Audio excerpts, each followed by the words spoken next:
The competition does not run without those volunteers. So if you guys ever want to volunteer, I highly suggest doing it. You get a completely different experience.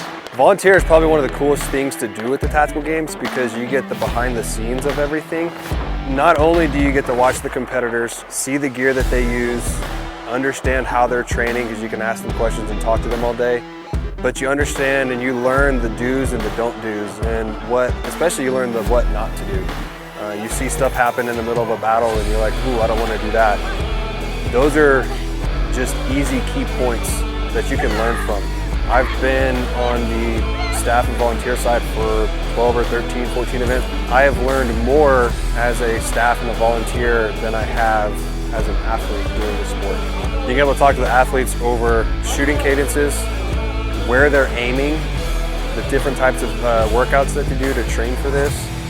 It's pretty cool what you get when you come volunteer. Like I said, you get the behind the scenes of everything. So you're with the battle bosses, you're with the match director, you are understanding why the workout was scored that way and why everything was built out that way.